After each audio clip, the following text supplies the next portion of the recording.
তাই আজকের দিনে আপনারা আশেপাশে যারাই আছে সবার চরণে আমার বিশেষ আকুতিপূর্বক শত শত কাকুবাদকে আমি প্রার্থনা করে দিচ্ছি। ও ভক্তগণ, তোমরা নিত্যানন্দকে জানবার চেষ্টা করো। তিনি ভগবান যেমন কৃষ্ণের যতেক লীলা সর্বোত্তম নরলীলা, তাহলে ভগবানের জন্মটি হচ্ছে লীলা। কি লীলা? লীলা শব্দের অর্থ কি? তিনি কেন লীলা করতে আসেন? কর্মটাই লীলা, ভগবানের কর্মটাই লীলা। কারণ তিনি বলছেন জন্ম কর্ম চ, জন্মটা এবং কর্ম চ, আমার জন্ম এবং কর্ম ও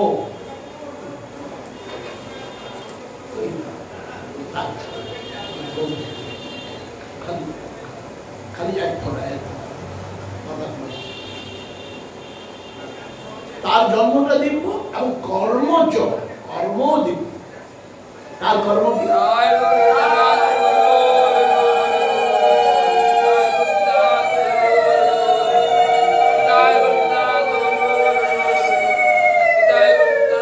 তিনি সমস্ত জীব যারা ভগবত বিশ্বাসী আর ভগবত ভক্তিহীন, ভগবানের সাথে যাদের কোনো সম্বন্ধ নেই,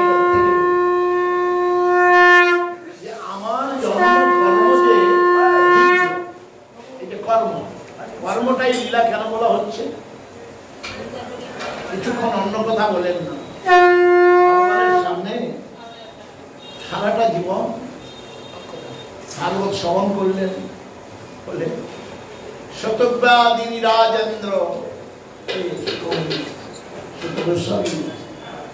শতব্যাদিনী রাজেন্দ্র নীনাং সন্তি সহস্র। এই জগতে হে রাজন, এই জগতে শ্রবণ করবার বস্তু মানুষের হাজার হাজার সহস্র সহস্র। শতব্যাদিনী রাজেন্দ্র নীনাং সন্তি সহস্র, হাজার হাজার বস্তু শোনা আছে, বলা আছে।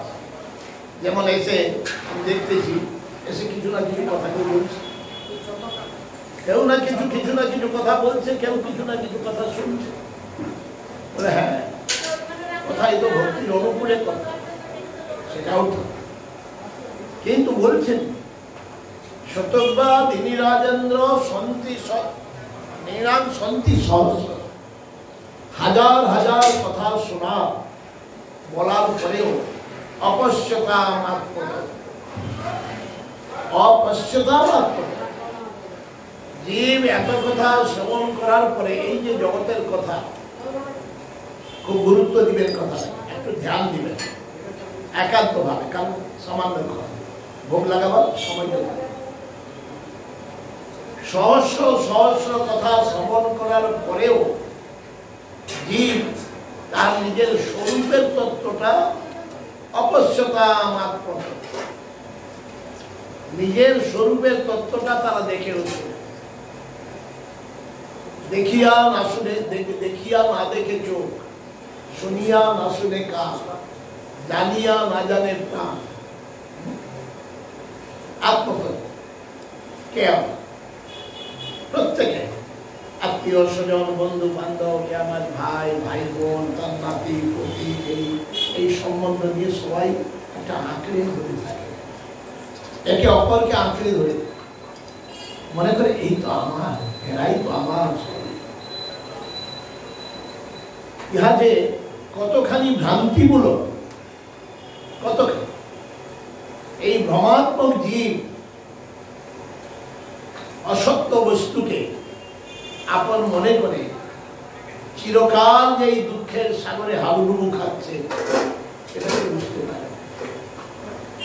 তেষাং নিধনম পশ্যনপি ন, তেষাং নিধনম, তাহাদের, যাহাদেরকে আমরা আপন মনে করছি, প্রতি মুহূর্তে একে একে ছেড়ে চলে যাচ্ছে, প্রতি মুহূর্তে তাদেরকে আপন মনে করে। আজকে একজন ছেড়ে চলে গেল, করে ভুলে আর ছিল, আবার কালকে আরেকজন চলে গেল, আর বলে তার সময়, পরশু দিন আবার একজন চলে গেল, আর কি করবো মরে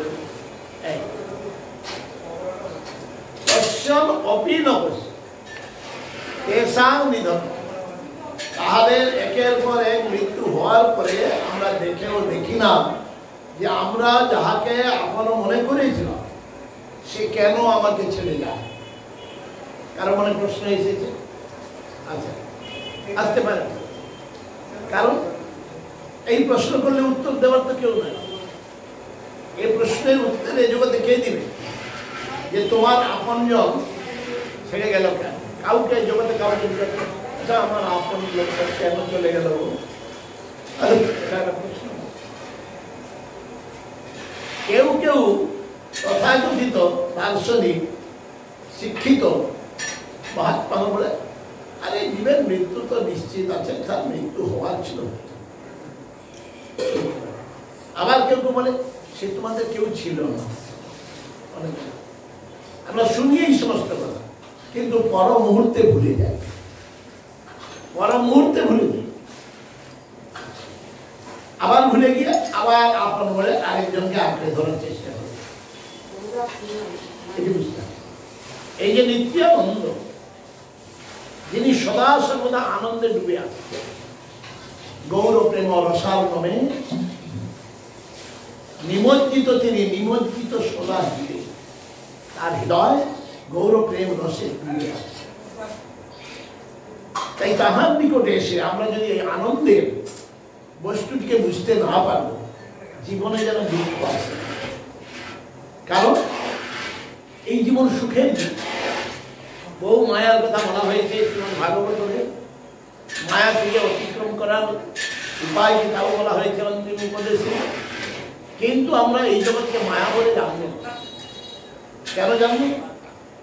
গৌর সুন্দরের কৃপায় তিনি জানিয়ে দিয়েছেন তার নিজ ভক্তের মাধ্যমে, তার নিজ জনের অন্যতম শিবা প্রবোধানন্দ সরস্বতী।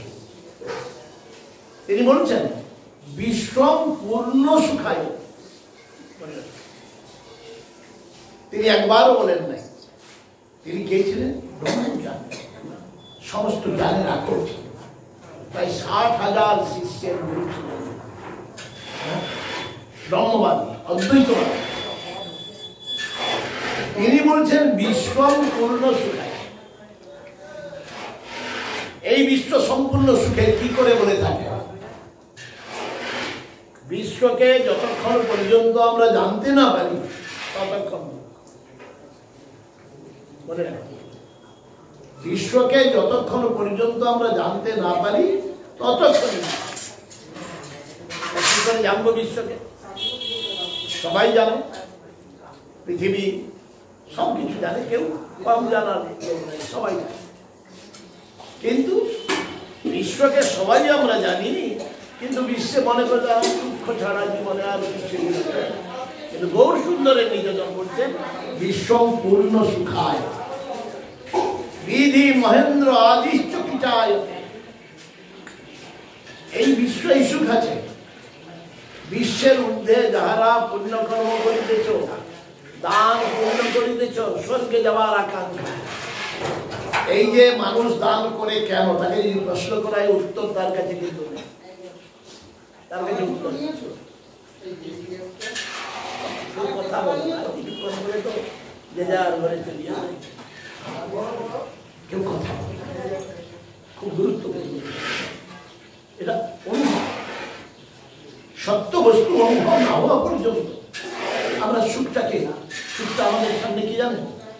যতক্ষণ সুখে আমরা অনুসন্ধান না করব, তখন কোন সুখটাকে আমরা ধরে রাখতে চাই? মরীচিকা।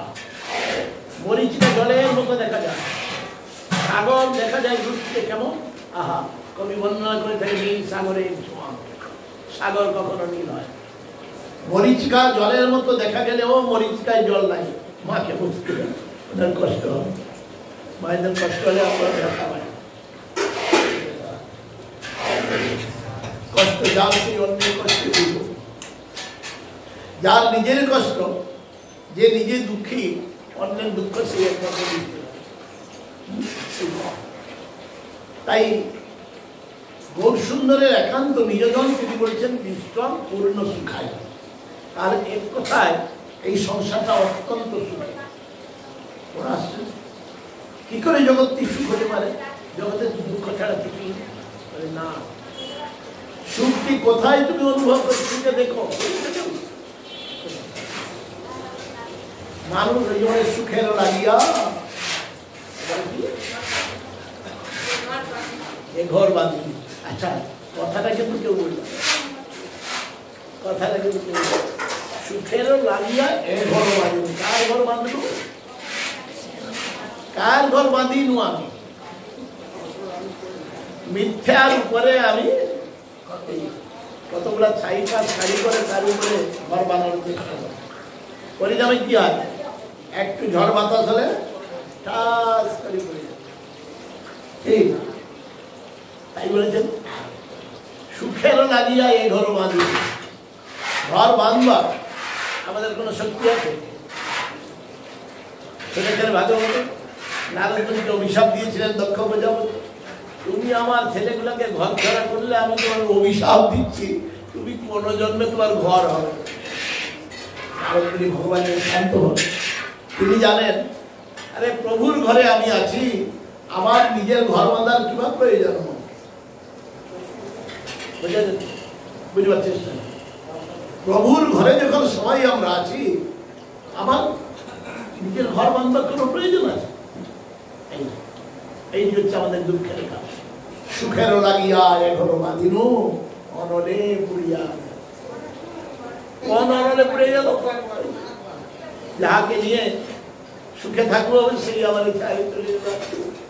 কালকে কিছুটা কান্নার নাটক করলাম, কালকে আরেকজন ছিল সেও খান দিয়ে চলে গেল। একে চলে যাবে অবশ্যতা। আমরা মনে করি আমার লোকটা ছিল না, ছেড়ে যাবে। তোমার লোকটা ছিল, তোমাকে ছেড়ে চলে যাবে। তুমি কোনো বস্তু এখানে নিয়ে এসে নিজের বাড়িতে যাওয়ার সময় ছেড়ে যাবে?